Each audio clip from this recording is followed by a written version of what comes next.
જય સ્વામિનારાયણ. કેમ છો બધા? મજામાં છો? વેલકમ ટુ જ્યોતિષ લોક. જો સૂર્યનારાયણ છે ને એમની ઘરે જાય છે. અમારે વાગ્યા છે 8:30. હવે અંધારું થાય છે. હવે વહેલું અંધારું થવા લાગ્યું છે અમારે અહીંયા. હવે છે ને વહેલું અંધારું થઈ જશે. તો જો દિવસ ટૂંકા થવા માંડ્યા છે ને હવે ઠંડી પણ આવવા માંડી છે. અત્યારે છે ને મેં કપડાં સૂક્યા હતા ને તો કપડાં લઈ લઉં. જો આકાશ એટલું મસ્ત દેખાય છે, બ્યુટીફુલ આકાશ દેખાય છે. જો બહુ મસ્ત. જો મારે કોઈ જ દેખાતું નથી. ચકલા ઉડે છે, કંઈ જ અવાજ ના હોય, કંઈ જ અવાજ ના હોય. આપણે ઇન્ડિયા હોય ને તો ઘોંઘાટ જ હોય, ઇન્ડિયા હોય ને તો અવાજ હોય. અહીંયા તો સહેજ પણ અવાજ ના હોય. એટલે ક્યારેક તો ગમે પણ નહીં, ક્યારેક તો ગમે પણ નહીં, એવું હોય છે. ગઈકાલે મેં વિડીયો મૂક્યો હતો ને તો એક બેનની કોમેન્ટ આવી છે ને એક ભાઈની પણ કોમેન્ટ હતી, તો રિપ્લાય આપું છું તમને. બધા જ મારા સબસ્ક્રાઈબર, મારા વ્યૂઝ સરસ સરસ કોમેન્ટ કરે છે, તો થેન્ક યુ તમને બધાને ને ખૂબ ખૂબ આભાર. એક ભાઈ હોય કે બેન હોય મને નથી ખબર, પણ એમ કહે છે તમારા વિડીયો જોઈને અમને આનંદ થાય છે, તો કે કોટી કોટી પ્રણામ ને કોટી કોટી વંદન એમ. તો થેન્ક યુ. કોટી કોટી પ્રણામ કરે છે મને ને કોટી કોટી થેન્ક યુ કહે છે. તો થેન્ક યુ તમને. ને હું કહેવા માગીશ તમને કે કોટી કોટી વંદન ને ભગવાનને કરવાના, કોટી કોટી વંદન ભગવાનને કરવાના. થેન્ક યુ ભગવાનને કહો, કોટી કોટી વંદન ભગવાનને કહો.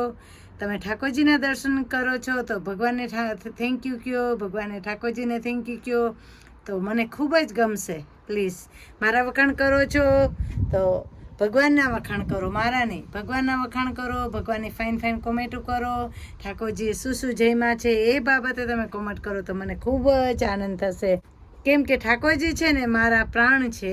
ઠાકોરજી છે ને એ મને બધાથી વિશેષ મને ઠાકોરજી ગમે છે, બરાબર. એ મારા ઘરના ઠાકોરજી મને ખૂબ જ ગમે છે. તો પ્લીઝ તમે ભગવાન વિશે કોમેન્ટ કરશો ને તો મને વધારે આનંદ થશે. Thank you.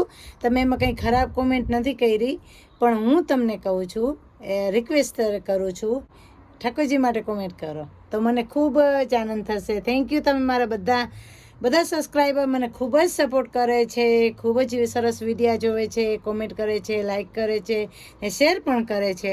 તો થેન્ક યુ બધાને, ખૂબ ખૂબ આભાર. જો અત્યારે રાત પડી ગઈ છે ને તો કપડાં લઈ લઉં ને કપડાં બીજા સૂકવવાના છે.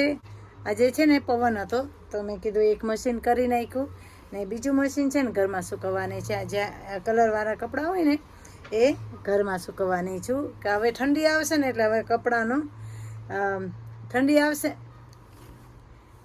ને એટલે હવે કપડાંની મગજમારી થશે અમારે કે કપડાં સુકાય નહીં ને બહાર સુકવીએ ને તો પછી ઠંડા ઠંડા કપડાં હોય, એટલે ડ્રાયર તો કરવા જ પડે.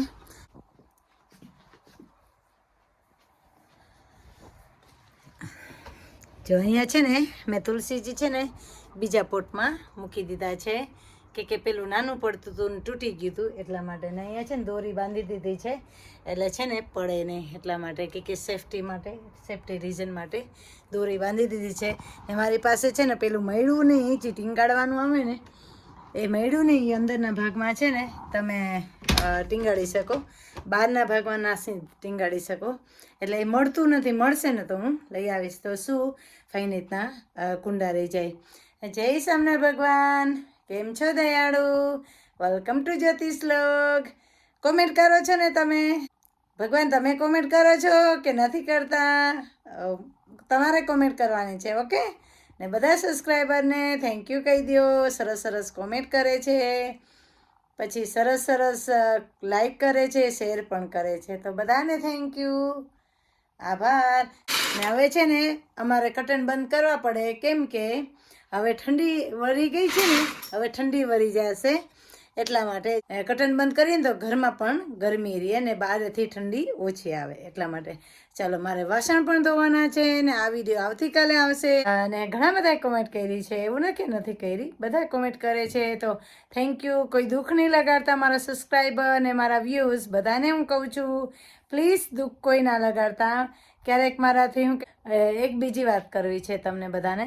ક્યારેક છે ને કંઈક વાત કંઈક બોલતી હોય ને તો મને છે ને બીજું માઇન્ડમાં આવી જાય ને તો એ બોલી દઉં છું. તો તમારા લોકોને છે ને મારી મિસ્ટેક સુધારવાની.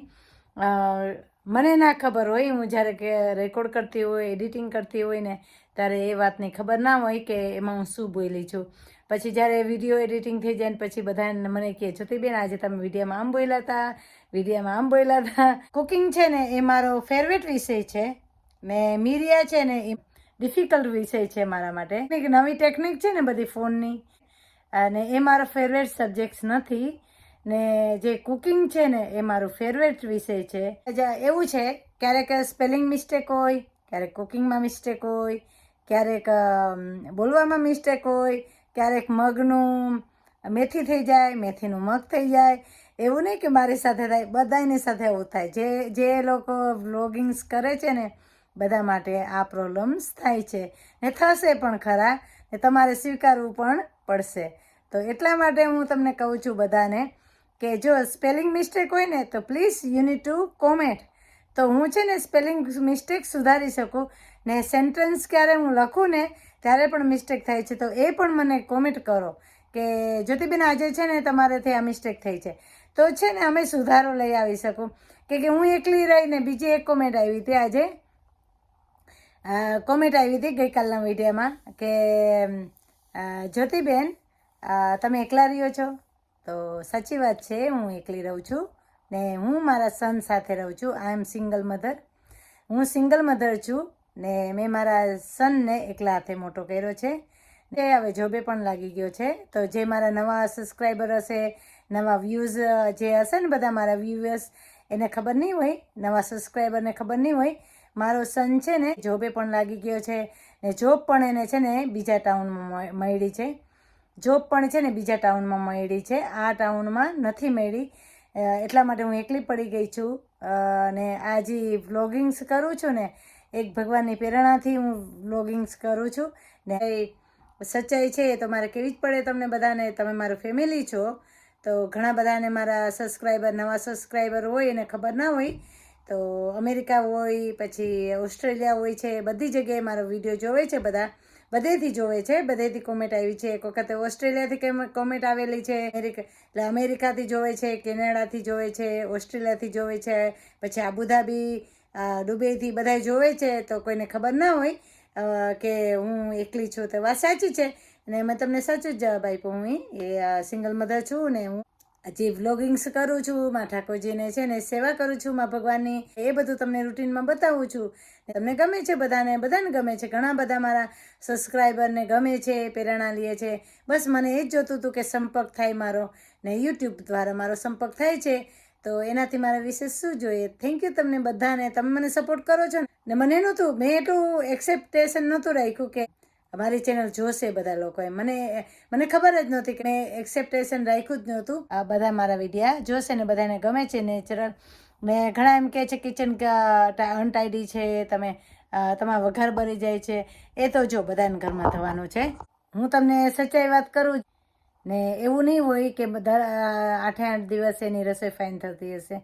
ના, કે બધાના ઘરમાં કંઈક ને કંઈક પ્રોબ્લેમ થતા જ હશે, બળી જશે, વઘાર બળી જશે.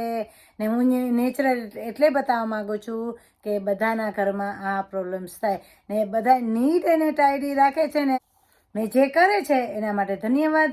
કે એ લોકો પાસે મેડ હોય છે, પછી એ લોકો પાસે બધી ફેસિલિટી હોય છે અને મારી પાસે ફેસિલિટી નથી.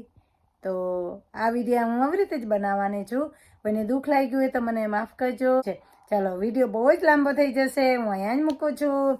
તો thank you. Share, subscribe, like my YouTube channel. Thank you so much. Bye bye.